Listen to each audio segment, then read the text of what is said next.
আজকে বাইকের পিছনে আমার বন্ধু তুতুলকে নিয়ে সাইফকে সাথে নিয়ে একটু ঘুরতে বেরিয়েছিলাম।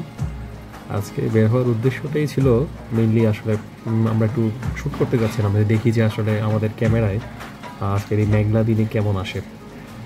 ইদানিং আসলে বেশ কয়েকজনের সঙ্গে পরিচয় হয়েছিল যারা আসলে ইউটিউবে কিংবা ফেসবুক থেকে মনিটাইজেশনের মাধ্যমে অনেকেই টাকা পয়সা ইনকাম করছে। তো আসলে ওদের দেখে অনুপ্রেরণা কিংবা অনুপ্রাণিত হয়েছে সেটা বলা যায় না। আসলে ব্যাপারটা হচ্ছে কি জাস্ট একটু এক্সপেরিমেন্ট করার জন্য যে আমরা যদি মাঝে মাঝে এরকম কিছু ভিডিও টিডিও জাস্ট দেই তাহলে কেমন হয়।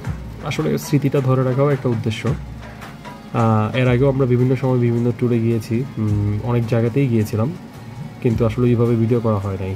তো আজকে ভাবলাম যে না ঠিক আছে যাই একটু ঘুরি। কুরবানি ঈদের আগের দিন রাস্তায় অনেক ট্রাফিক জ্যাম ছিল, কারণ ঈদের আগে খুব স্বাভাবিক মানুষজনের চলাচল একটু বেড়ে যায় এবং শেষ মুহূর্তের কিছু প্রস্তুতিও থাকে।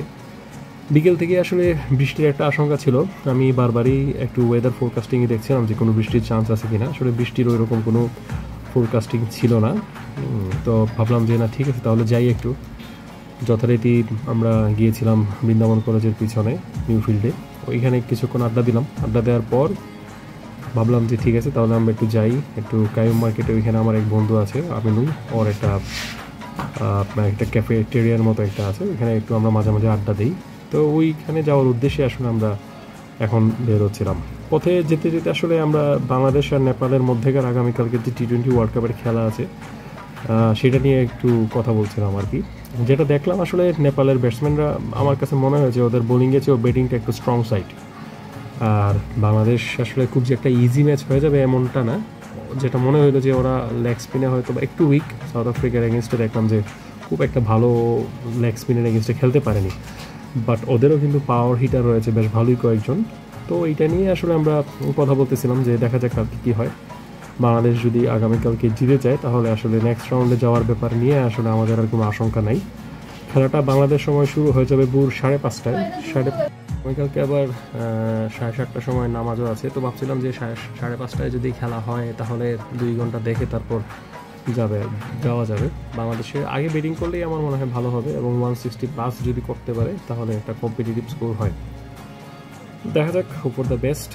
যদিও এর আগের ম্যাচে বাংলাদেশ মোটামুটি কনভিনসিংলি জিতলো নেদারল্যান্ডসের এগেনস্টে। নেদারল্যান্ডও ভালো টিম, কিন্তু ওদের আমার মনে হলো যে শেষ মুহূর্তে এসে ওরা আসলে হারিয়ে ফেলেছে। তো দেখা যাক কী হয়।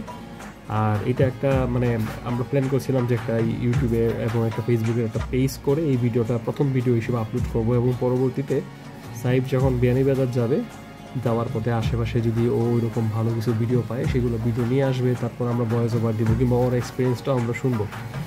তো এইভাবেই আসলে একটু স্টার্ট করার প্ল্যানিং আর কি। এই থেকে আমরা দেখি অনেকের সঙ্গে হয়তো বা আমাদের চলার অভিজ্ঞতা কিংবা করবো। সামনে অবশ্য আমাদের সাইফকে দেখা যাচ্ছে ও তার জিক্সারের টায়ারটা এখনও চেঞ্জ করে নাই, টায়ার কিনে ফেলেছে, শীঘ্রই লাগিয়ে ফেলবে টায়ারটা।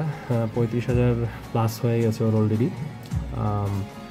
টায়ারটাও বেশ ভালো ওর। এখন যে নতুন টায়ারটা নিল সেটা মনে হয় কোন ব্র্যান্ডের ছিল, এক্সিস কি না কি জানি, আমি আসলে শিওর না। ও হয়তো দেখলে পরে কমেন্ট সেকশনে জানাতে পারে কোন ব্র্যান্ডের কিনেছিল।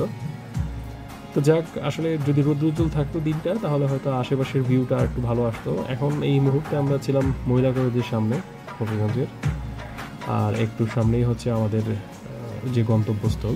আমরা এখানে প্রায় সময় আড্ডা দিই। উইকেন্ডে আসলে একটু ভালো লাগে, ওইখানে নিজেদের মতো করে বসা যায়। অনেক সময় আবার হবিগঞ্জে তো আসলে ওই রকম শহরে যারা আছেন তারা জানেন আসলে ওই রকম কোনো আশেপাশে কোনো রিক্রেশনাল কোনো স্পট নেই। সবাই এক কালাডোবা পেয়েছে ওইখানেই যায়, আর সবসময় ভালোও লাগে না আসলে। তো আমরা ওইখানেই একটু সময় কাটালাম নিজেদের মতো করে, তারপর আবার যে যার মতো বাসায় ফিরে যাই। আগামীকালকের জন্য আমাদের বেশ ভালো একটা ব্যস্ততা আছে, সবাই যার যার মতো কুরবানি নিয়ে ব্যস্ত থাকবে। আমাকে অবশ্য আগামীকালকে যেতে হবে চুনারঘাটে।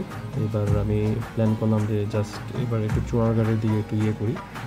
ওইখানে আমার এক ভাই আছেন, সে জিনিসটা টোটাল প্রোগ্রামটা সে অর্গানাইজ করবে। তো এই ছিল আজকের দিনের মতো একটু আমাদের জার্নি।